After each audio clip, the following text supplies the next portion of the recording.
पहले मैं बता देती हूँ, फिर आप लोगों से डिस्कशन करूँ। कवि ने पक्षी और बादल को भगवान के डाकिए क्यों कहा है? कवि ने पक्षी और बादल को भगवान के डाकिए इसलिए कहा है क्योंकि पक्षी और बादल किसी सीमा रेखा को नहीं मानते। ईश्वर के द्वारा भेजा गया संदेश जो राष्ट्रीय एकता, आपसी भाईचारा और विश्व बंधुत्व का है, सभी को समान रूप से बांटते हैं।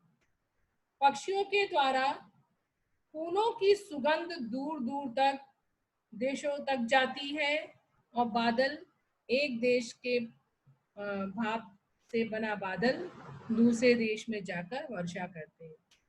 अर्थात ये दोनों कोई भी बंधन नहीं रखते, सबके लिए समान रहते हैं, सबके ऊपर समान रूप से अपनी भावनाओं का, अपने विचारों को, अपने संदेशों को पहुंचाते हैं।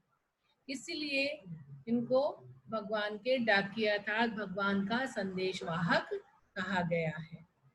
दूसरा क्वेश्चन है कि पक्षी और बादल द्वारा लाई गई चिट्ठियों को कौन कौन पढ़ पाते हैं? इसका आंसर आपको टेक्स्ट बुक में मिलेगा। पक्षी और बादल द्वारा लाई गई चिट्ठियों को पेड़ पौधे, पानी और पहाड़ पढ़ लेते हैं।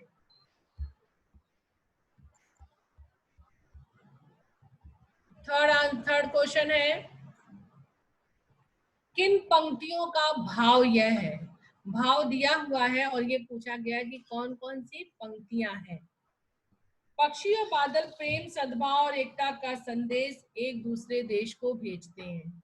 तो जो पहला भाग है, पहला खंड है, उसका यही संदेश है कि एक देश से दूसरे देश को वो अपना संदेश भेजते हैं। तो आप पहला खंड लिखेंगे पूरे आंसर में, 4 लाइनें 5 लाइनें जो भी है। दूसरा उसका भाग है, प्रकृति देश देश में भेदभाव नहीं करती, एक देश में उठा बादल दूसरे देश में वर्षा करता है।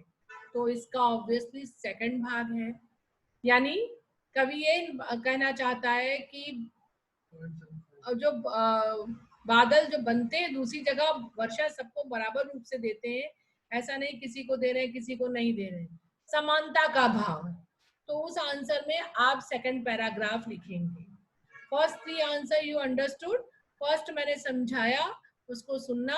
दूसरा मैंने मार्क भी कराया, समझाया भी। तीसरे के 2 खंड है, का ऊपर फर्स्ट पैराग्राफ, फर्स्ट खंड, दूसरे का दूसरा पैराग्राफ। नंबर 4 पे आया, पक्षी और बादल की चिट्ठियों में पेड़ पौधे, पानी और पहाड़ क्या पढ़ पाते हैं? तो इसका आंसर ये हुआ कि पक्षी और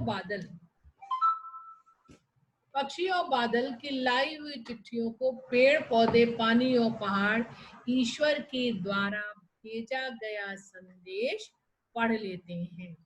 वे ये एहसास करते हैं कि हवा और पक्षियों के पंखों से उड़ उड़कर सुगंध, खुशबू एक स्थान से दूसरे स्थान पर और एक देश में बने भाप से बादल दूसरे स्थान पर जाकर वर्षा करते हैं। अर्थात ये विश्व बंधुत्व की भावना का प्रचार और प्रसार करते हैं, यानी सब जगह विश्व बंधुत्व की भावना को फैलाते हैं। जबकि मनुष्य सीमाओं में बंध जाता है और एक लिमिटेशन, एक दायरा होता है, उसके अंदर काम करता है। प्रकृति का अपना कोई भी दायरा नहीं, कोई भी सीमा नहीं है, वो सीमाहीन है। वो कहीं भी विचरकर, कहीं भी उड़कर जा सकती, किसी दिशा में जा सकती और कोई भी किसी को भी संदेश दे सकती है। यह कार्य बंधन मुक्त होती है, वह यह कार्य स्वच्छंदता पूर्वक यानी आजादी से करते हैं। उनके लिए सब लोग समान हैं। इसलिए प्रकृति की चिट्ठियों को, भगवान की चिट्ठियों को ये लोग आसानी से समझ जाते हैं। क्वेश्चन नंबर 5 आया, एक देश की धरती दूसरे देश को सुगंध भेजती है। यहाँ पे सुगंध किसको कहा गया है? सुगंध फूलों की खुशबू तो है ही, साथ में मनुष्य की भगवान के द्वारा भेजी गई जो चाहते हैं अच्छाइयाँ, उनके द्वारा विश्व बंधुत्व की भावना चारों ओर फैलाना, इसको ही सुगंध कहा गया। सुगंध मतलब अच्छी भावनाएं, अच्छे कार्य, अच्छे विचारों की खुशबू, उसे ही सुगंध कहा गया है। कवि का कहना है कि पक्षी और बादल भगवान के डाकिए हैं जो विश्व बंधुत्व, एकता, आपसी भाईचारा की चिट्ठियां बांटते हैं, यानी ऐसा संदेश फैलाते हैं। उनके द्वारा लाई गई चिट्ठियों को पेड़ पौधे आसानी से, पहाड़ आसानी से पढ़ लेते हैं, लेकिन मनुष्य इसे उतनी आसानी से नहीं पढ़ पाता। एक देश में खिलने वाले फूलों की सुगंध दूसरे देश में हवा और पक्षियों के पंखों के माध्यम से दूसरी जगह पहुंचाई जाती है। इस प्रकार एक देश का भाव बना जल या बादल दूसरे देश में जाकर वर्षा करता है। भाव यह है, कहना यह चाहता है कवि कि बादल और पक्षियों द्वारा विश्व बंधुत्व का ईश्वरीय संदेश, यानी भगवान का संदेश संपूर्ण विश्व को, सारे संसार को प्रेरित करता है कि आप अच्छे कार्य, अच्छी भावनाएं का प्रचार और प्रसार करें। अब आया पाठ से आगे, पक्षी और बादल की चिट्ठियों के आदान प्रदान को आप किस तरह देखते हैं?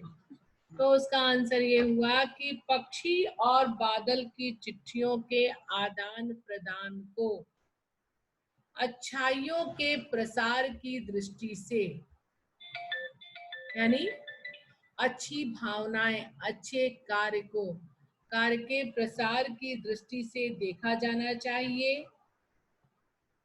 प्रेम, सम्मानता, विश्व बंधुत्व, राष्ट्रीय एकता आदि भावनाओं का भगवान के डाकिए के माध्यम से एक स्थान से दूसरे देश को भेजा जाता है। हम इस दृष्टिकोण से देखें तो इस तरह की अच्छी भावनाओं का, सद्भावनाओं का, सद मतलब अच्छी भावनाओं का फैलाव पूरे देश में करना चाहिए।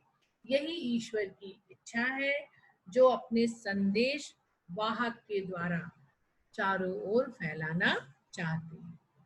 अब नेक्स्ट क्वेश्चन है,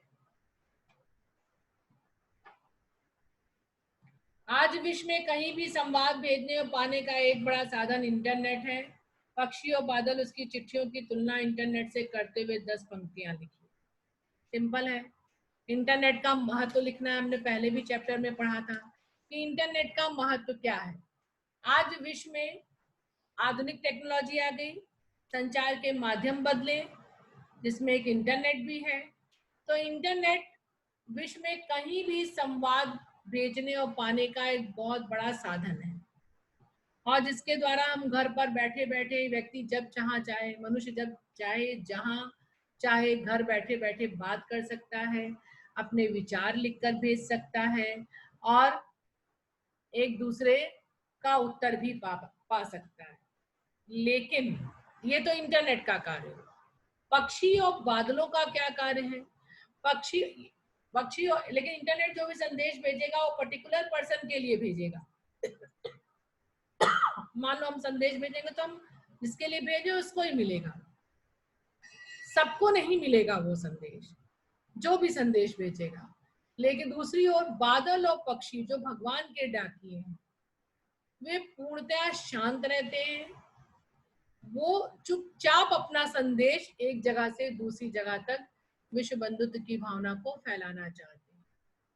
अपने अंतर मन की आवाज, जो ईश्वर के संदेश को प्रकृति के माध्यम से हर जगह वो पहुंचाना चाहते हैं, लेकिन मनुष्य जो है उनके संदेशों को नहीं पढ़ पाता और प्रकृति इसे अच्छे से पढ़ पाती है। तो इंटरनेट और इसमें यह अंतर हुआ कि इंटरनेट की दुनिया से हम कुछ भी कर सकते हैं, सब कुछ पहुंचा सकते हैं, लेकिन वो एक सीमित दायरा हो गया। हम अगर किसी को भेजेंगे तो हमारे लिए हो गया, लेकिन पक्षी और बादल है, ये जो ईश्वर के संदेशवाहक हैं, इनके लिए संपूर्ण विश्व, पूरा संसार एक समान है। अमीर और गरीब हो, सबको एक समान ये संदेश भेजते हैं। फिर नेक्स्ट है, हमारे जीवन में डाकिये की भूमिका क्या है, इस विषय पर 10 वाक्य लिखिए। ये हम नेक्स्ट जो चैप्टर था उसके रेफरेंस के रूप में ले सकते हो कि डाकिये का महत्व क्या था, डाक का महत्व क्या था। तो अगर तुम लिखने चाहो तो ऐसे लिख सकते हो कि हमारे जीवन में डाकिये की अहम भूमिका है, मेन रोल है, मुख्य इम्पोर्टेंस है, क्योंकि वह देश विदेश सब जगह के लोगों को जोड़ने का कार्य करता है, लोगों के रिश्ते बनाने का कार्य करता है, मनुष्य की चिट्ठियां मनुष्य तक पहुंचाने का कार्य करता है। आज जो लोग धन कमाने के लिए या अपना घर चलाने के लिए अपने घरों से दूर रहते हैं, उनकी खबर पहुंचाने, उनके रिश्तों को जोड़ने का कार्य, उनके सगे संबंधियों को उनके संदेश पहुंचाने का कार्य डाकिया ही करता है। इंटरनेट भी करता है, लेकिन जहाँ पे इंटीरियर है, जगहें जहाँ पर नहीं है, वहां पर डाकिये का महत्वपूर्ण रोल होता है, महत्वपूर्ण भूमिका होती है। ऐसे में उनके विचार, भावनाएं और जरूरी बातें पत्राचार द्वारा एक स्थान से दूसरे स्थान पर भेजी जाती हैं, जिनको ये इंटरनेट की सुविधाएं नहीं मिलती। हम लोग लास्ट चैप्टर में भी पढ़ चुके हैं। डाकिया ही है, जब वो आता है तो लोगों के चेहरों पर खुशियां आ जाती हैं अगर उनकी अच्छी खबरें आई। कभी कभी दुख की खबरें भी आती है तो लोगों के चेहरे पर गम के बादल भी छा जाते हैं। और डाकिया ही वह है जिसके मनी ऑर्डर्स के पहुंचाए जाने पर कई घरों में चूल्हे जलते हैं, यानी कई लोगों का घर चलता है, जिनके बच्चे बाहर कमाने के लिए गए हैं, वहां अपने घरों को चलाने के लिए धन भेजते हो, मनी ऑर्डर के द्वारा ही पहुंचता है। डाकिया तो कश्मीर से लेके कन्याकुमारी तक और कच्छ से लेके म्यांमार तक, यानी कहीं भी देश के कोने में, कश्मीर से कन्याकुमारी, कच्छ से म्यांमार तक सीमा तक संदेश पहुंचाते हैं। पहले ही बोला था कि बॉर्डर्स पे आज भी संदेश डाकियों के द्वारा ही पहुंचाया जाता है। आधुनिक समाज की आवश्यकताओं के बावजूद ये दुर्गम स्थानों, पहाड़ों, रेगिस्तान के जो ढाणियों, यानी पतले रास्ते, पतली गुफाओं, पतली जगहों पर, नैरो जगहों पर रहने वाले लोग हैं, वहां पर आज भी संदेश डाकियों के द्वारा ही पहुंचाए जाते हैं। समाचार पत्र और संचार के कितने भी आधुनिक साधन आ जाने के बावजूद डाकिया अभी भी निराशा में आशा का संचार करते हैं। आज भी हम आधुनिक तकनीक आ जाने के बावजूद हम डाकियों की भूमिका हमारे लिए महत्वपूर्ण है। ये आपके सारे क्वेश्चंस हो गए। और